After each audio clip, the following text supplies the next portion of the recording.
And I have the incredible joy today to tell the YouTuberverse, Starcraft 2. I'm bad at this.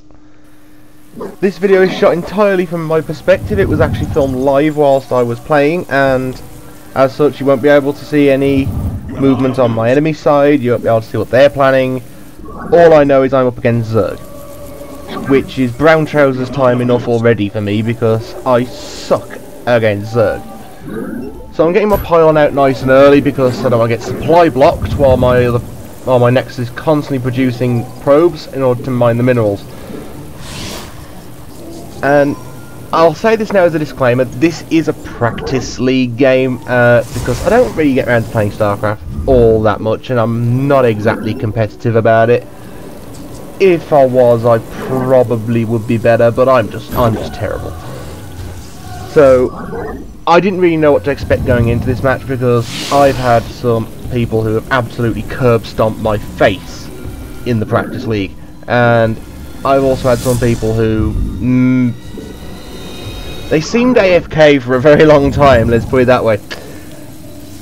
And I've gone for 2 pylons quite early on because I don't want to get supply blocked while I'm constantly producing probes, and I'm using my gateways to try and wall off that ramp because I completely forgot there was a big boulder blocking the path to my base.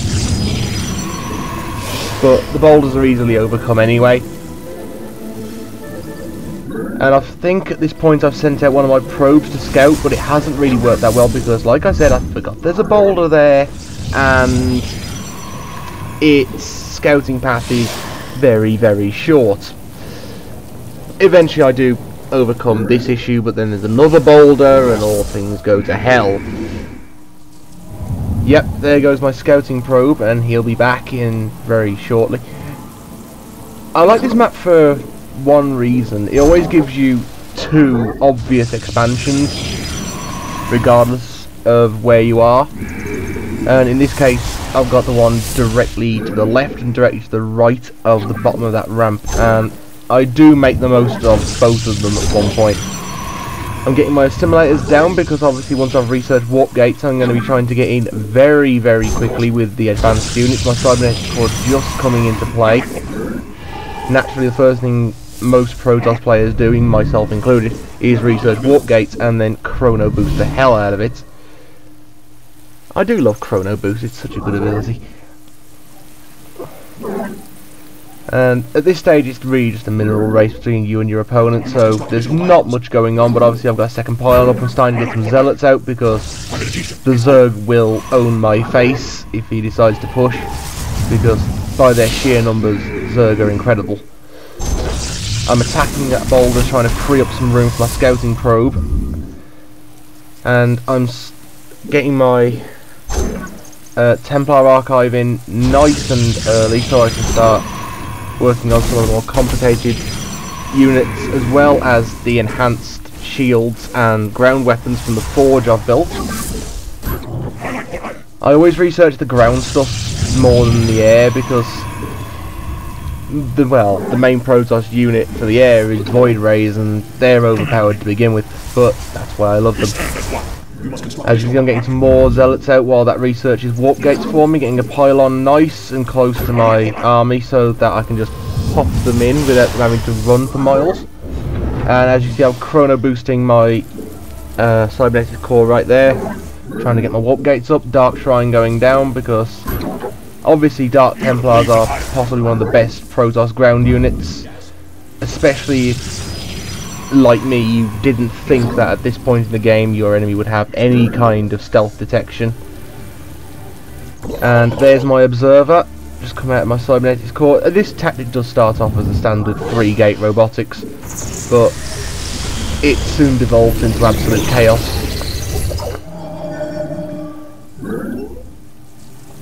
I really should have hotkeyed that observer, but I never ever think to do it. I'm terrible for that kind of thing. I always forget hotkeys. That's why most of my games seem rather slow. My observer is just about reaching my enemy's base at this point, and I discover, to my horror, spore crawlers. I spent a considerable amount of my resources going for Dark Templars, only to find out he's got stealth protection. So I start building warp prisms, so I can build a small army right next to his base, keep the pressure up, because that's really what you need to do with the Zerg, because you need to try and keep them away from your base as fast as possible. And as much as possible, ironically. I'm building my second expansion and my third at the same time, because I have a plentiful supply of minerals, let's put it that way. And I'm starting to use my warp gates now to create extra units. My forge is researching at this stage. I think it's Protoss Shielding rank 1. This is where it starts to devolve into balls to the wall, I'll try anything tactics. Obviously I'm putting some detectors down myself. I love the photon cannons, they're brilliant. And some additional pylon to make sure I don't get supply blocked, because I hate when I get supply blocked, because then I have to wait for the thing to finish and then it starts producing new units. And one of my photon cannons just completed, another one, and I'm popping one down here because obviously there's another boulder, there's another way to get into my base. So I just want to make sure no burrowed units start attacking me. I'm not going to name their names because I don't play Zerg, I'm terrible with them, like I said. And again, I'm trying to like create some kind of barricade in front of my Nexus so that any attacking Zerg will be distracted. That's my second expansion finished right there. Instantly start producing probes, more minerals, more Vespene for me. Yay. More assimilators going down because I realise I'm starting to run low on Vespene, what with producing all these Dark Templars.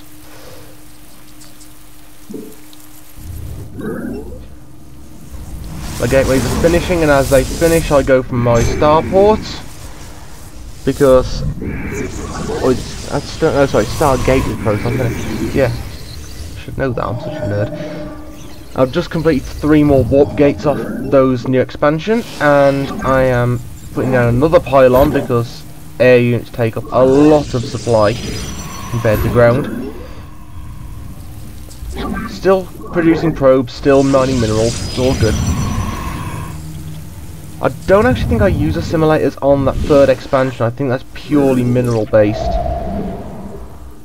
And this is where I just start trying to creep pylons closer to my enemy's base, because obviously the warp prism's alright if you only want to drop a small army. If you want to create a large army, you need a pylon, because the placement field under a warp prism is really small. From the shadows I come. Oh, no. Sorry, I forgot I actually did use simulators on those. Yeah, I'm starting to produce just pure void rays out of that Stargate now, because they can attack ground and air, and they're pretty damn powerful. Mineral field depleted. Mineral field depleted. Upgrade complete. My army is mostly zealots, I'll be honest. It's got a few Dark Templars, and I'm starting to walk in some Stalkers. And I do actually leave the Stalkers at my base in case I get attacked whilst I'm moving. I love Stalkers, they're so cool. A few more pylons, so I've got plenty of places to warp to as well as supply. And I'm starting to create additional units from my robotics factory, which I really should have done earlier. You must construct additional pylon. I'm here. Mineral field depleted. It's amazing how much you realise you suck when you're looking at it from a retrospective point of view. These pylons getting ever closer to my enemy's base. Mineral field depleted. And more Dark Templars are used just to build my army right next to his base. That way I've got extra ability. That's where I've got extra ground units. And all my pros became unemployed very quickly. So as you can see, I moved them down to my expansion to try and mine their minerals. Lovely minerals. Remember, always get your daily dose of vitamins and minerals. And this is the bit where I start to get a bit cheeky, and I'm trying to build an expansion as close as possible to his base, because I figured if he does discover my main base and destroys it, I've got somewhere from which I can rebuild. Still producing void rays, because it's a bit of a weird game for this, because I normally use a lot of void rays because their effect is cumulative in a big way, but this one's somewhat lacking in the void ray department. A few more photon cannons, extra detection earlier on.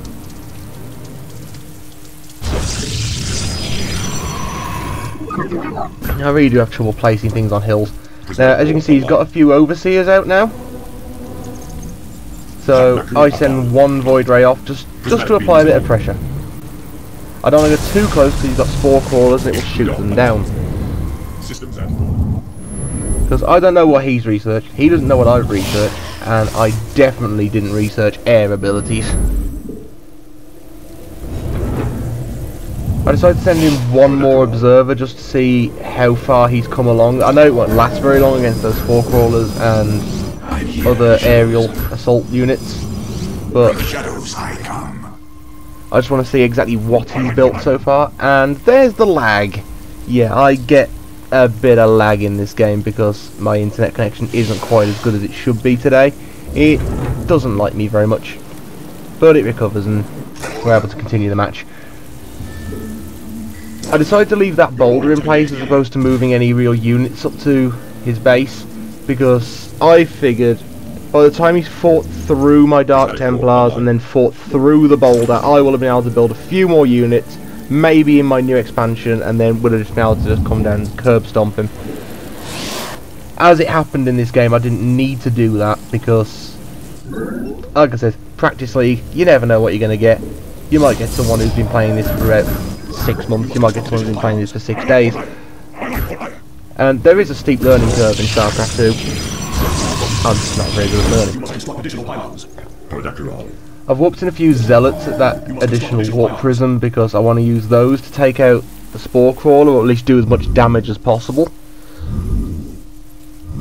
That way I can try and get in as many stealth units to destroy his base.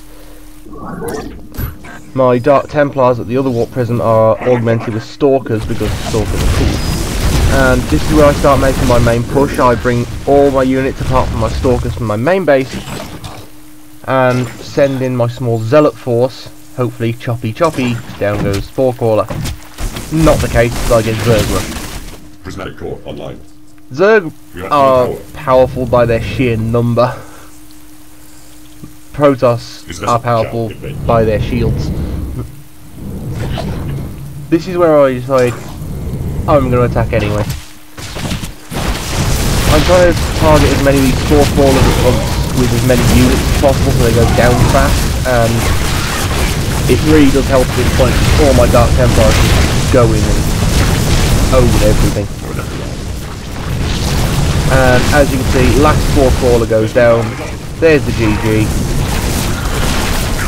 And for those of you who are obsessed with score screens and graphs and charts and stuff, here we are.